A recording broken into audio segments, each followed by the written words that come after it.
ओम शांति। 15 अगस्त 2023 के बाबा के महावाक्य हैं। प्रातः मुरली। ओम शांति। बाप दादा महत्व। बाबा ने कहा, मीठे बच्चे, बाप का बिंदी स्वरूप है, उसे यथार्थ पहचान कर याद करो, यही समझदारी है। बाप का रूप कैसा है? बिंदु स्वरूप है, और इसे ही पहचान करके हमें बाबा को याद करना है। यही बाबा ने कहा है कि यही सबसे बड़ी समझदारी है। आज का प्रश्न है, बेहद की दृष्टि से स्वप्न का अर्थ क्या है? इस संसार को स्वप्नवत संसार क्यों कहा गया? उत्तर है, स्वप्न अर्थात जो बात बीत गई। बाबा ने क्या कहा? स्वप्न अर्थात जो बात बीत गई। तुम अभी जानते हो यह सारा संसार अभी स्वप्नवृत्त है, अर्थात सतयुग से लेकर कलयुग अंत तक सब कुछ बीत चुका है। तुम्हें अभी सेकंड में इस स्वप्नवत संसार की स्मृति आ गई। तुम सृष्टि के आदि मध्य अंत मूल वतन और सूक्ष्म वतन और स्थूल वतन को जानकर मास्टर भगवान बन गए हो। गीत है, कौन आया मेरे मन के द्वारे सवेरे सवेरे। तो कौन आया था? बाबा आया। ओम शांति। सिर्फ बाबा अपने मीठे मीठे बच्चों को सिकिल्ले सालिग्राम को बैठ समझाते हैं। सिर्फ बाबा हम मीठे मीठे बच्चों को, सिकिल्दे बच्चों को क्या बाबा समझा रहे हैं कि सालिग्राम ही सब बाबा के बच्चे ठहरे ना। जो छोटे छोटे बच्चे, किसके बच्चे ठहरे? सिर्फ बाबा के बच्चे। जानते हैं कि हमको वह पढ़ाते हैं जिनको रिंचक भी कोई जानते नहीं है। शिव के मंदिर में जाते हैं, परंतु वहाँ तो इतना बड़ा शिवलिंग देखते हैं, यह थोड़े ही समझते हैं कि हमारा बाबा बिंदी है। जो बच्चे शिव बाबा को इतना बड़ा समझ याद करते हैं, वह करते होंगे वह भी भोले हैं, क्योंकि वह रॉन्ग है। कैसा है? गलत है। बाप समझाते हैं कि मैं बिंदी हूँ। अब बिंदी को कोई क्या समझ सके? भले ही कोई कहते हैं अखंड ज्योति स्वरूप है, फलाना है, परंतु नहीं, वह कैसा है? बिंदी है। उनको याद करना बड़ा मुश्किल है। बाबा ने कहा कि घड़ी घड़ी भूल जाते हैं। भक्ति मार्ग में आदत पड़ी हुई है कि शिवलिंग पर फूल चढ़ाने वाले वह पूजा करने की तो यह याद रहता है। फूल चढ़ाने की, वह पूजा करने की तो भक्ति मार्ग में याद रहता है, परंतु यह घड़ी घड़ी भूल जाते कि हमारा बाबा बिंदी रूप है। सारे ड्रामा में उनका जो पार्ट है वह बजाते हैं। बिंदी की बैठ महिमा करेंगे क्या कि सुख का सागर है, शांति का सागर है। कितना छोटा बिंदी रूप है। बच्चे पूछते हैं, किसी को ध्यान में रखो, किसी को अगर ध्यान में रखो, तो बाबा ने कहा इन बातों को तो समझदार ही समझ सकें, नहीं तो वही शिव का लिंग याद आ जाता है। श्री कृष्ण तो अच्छी रीति बाबा ने कहा है कि श्री कृष्ण तो अच्छी रीति बुद्धि में बैठ सकता है, यह तो है बिंदी। गीत में भी कहते हैं कि याद करो तो याद ना आए, फिर वह सूरत कैसी है। बाबा ने क्या कहा? गीत में भी कहते हैं कि याद करो तो याद ना आए, फिर सूरत कैसी है, यह भी वंडरफुल है। इतनी छोटी बिंदी है। बाबा ने कहा ज्ञान का डांस करते हैं। कहा जाता है यह स्वप्न का संसार है, बीती हुई बात को स्वप्न कहा जाता है। इसलिए स्वप्नवत संसार जो बीत गया वह तुम्हारी बुद्धि में आता है। लेकिन सारा ब्राह्मण मूल वतन, सूक्ष्म वतन, सतयुग, त्रेता और द्वापर सारा क्या हो गया? स्वप्न हो गया। जो पास्ट हो जाता है वह स्वप्न हो गया। अब कलयुग का भी अंत है, यह स्वप्नवत संसार हुआ ना। वह हद के स्वप्न आते हैं और तुमको बेहद का बुद्धि में आता है। बाबा ने कहा कि सूर्यवंशी और चंद्रवंशी भी सब स्वप्न हो गया। इसको कहा जाता है स्वप्नों का संसार। बाबा ने कहा है कि इतना राज और कोई नहीं जानते सिवाय तुम बच्चों के, क्योंकि सतयुग में कितने यथा सुख थे वह सब पास्ट हो गए। अभी तुम बच्चों की बुद्धि में आदि मध्य अंत का पूरा ज्ञान है और एक ही बाप बैठ करके समझाते हैं कि एक बाप की ही याद रहनी चाहिए। बाप जो समझाते हैं और कोई समझा न सके।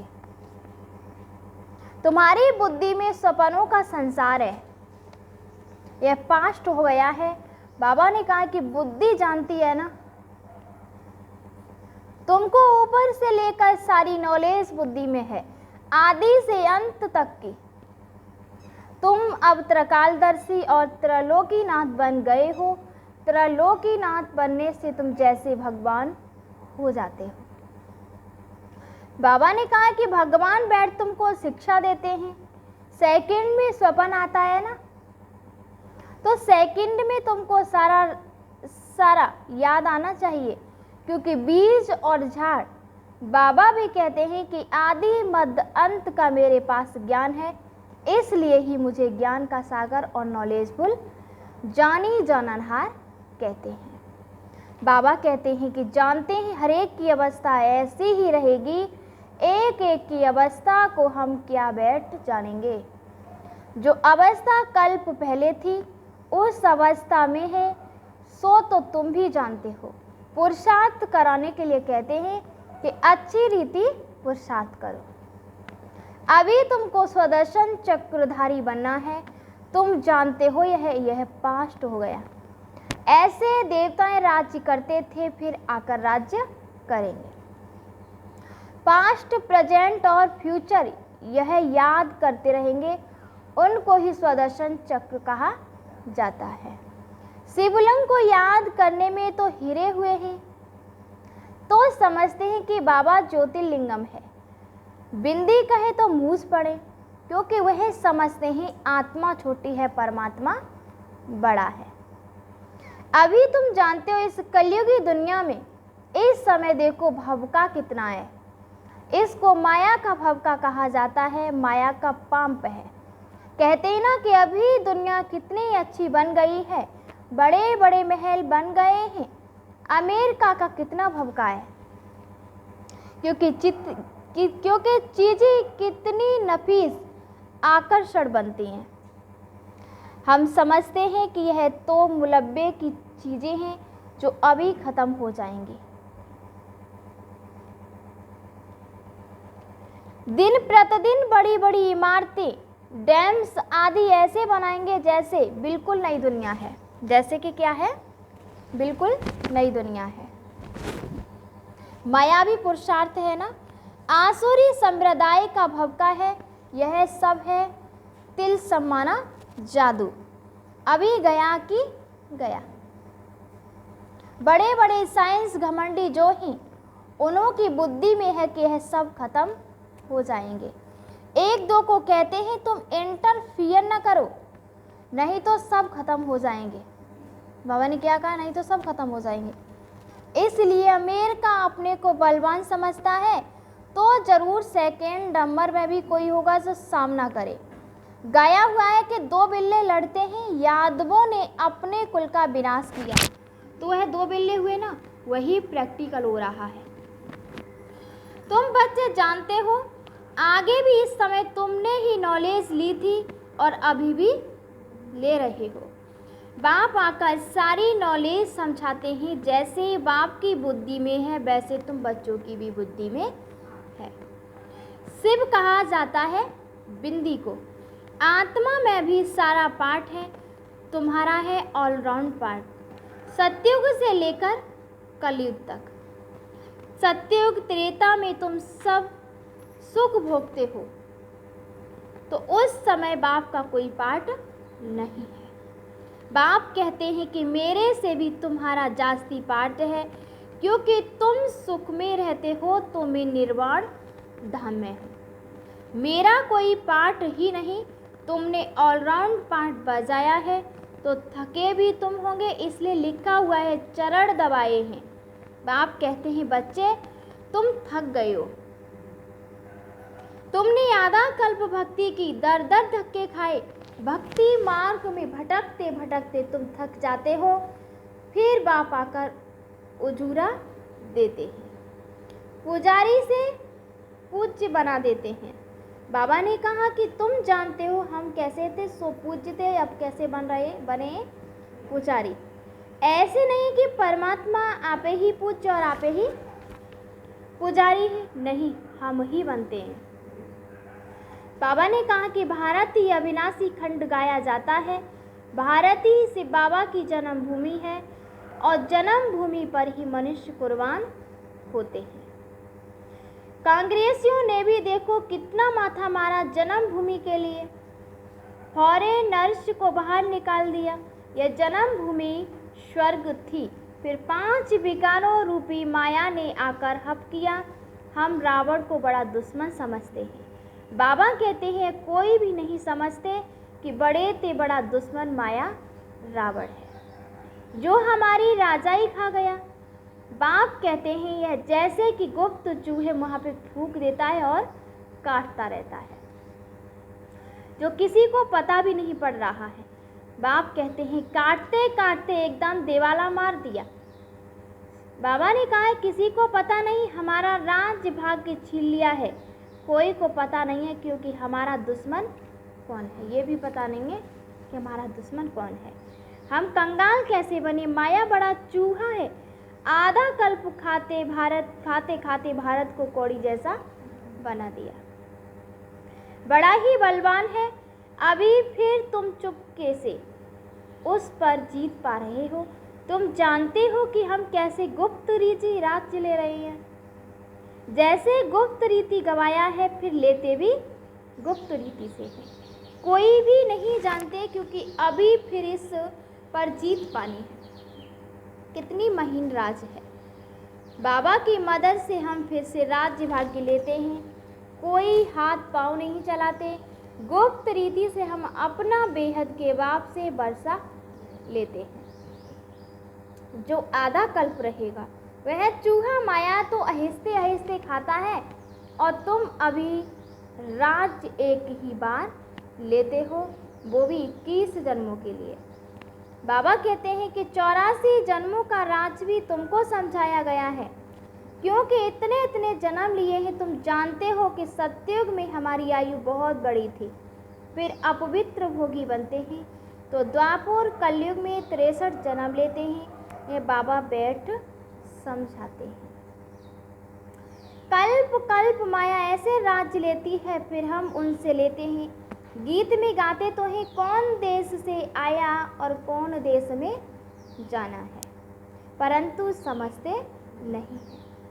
तुम तो जानते हो आत्मा किस देश से आई है, क्यों आई है।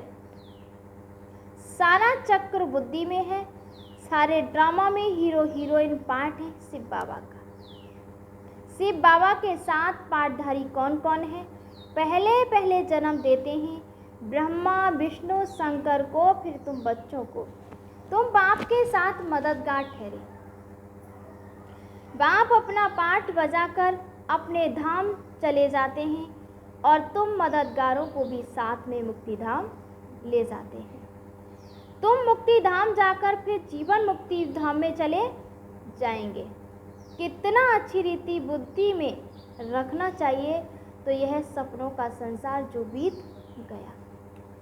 तुम जानते हो कि सत्युग त्रेता में देवी देवताएं रहते थे और अभी नहीं है। गीत का कितना गोहिराज है, कैसे सपनों का संसार बुद्धि में लेकर बैठे। सारा चक्र कैसे फिरता है। जो नॉलेज बाबा में है वह हमारे में भी है। बेहद के बाप में ही यह सारी बेहद की नॉलेज है। बच्चे जानते हैं, क्या जानते हैं कि यह भी स्वप्न हो जाएगा। यह बड़ी समझने और समझाने की बातें हैं। सत्युग त्रेता में यह बातें किसी की बुद्धि में होती नहीं, वही पॉइंट से मिलती रहती है। बुद्धि में सारा चक्र रहना चाहिए। और भक्ति मार्ग क्या है, कब से शुरू होता है, इससे कुछ भी फायदा नहीं हुआ। भक्ति करते करते नुकसान में ही आ गए, और फिर से तुम कौड़ी से हीरे जैसा बनते हो। माया कौड़ी मिसल बना देती है। बाबा ज्ञान डांस खिलाते हैं, फिर वहाँ जाकर तुम डांस करेंगे। यह बातें बड़ी वंडरफुल, जानने के लायक हैं।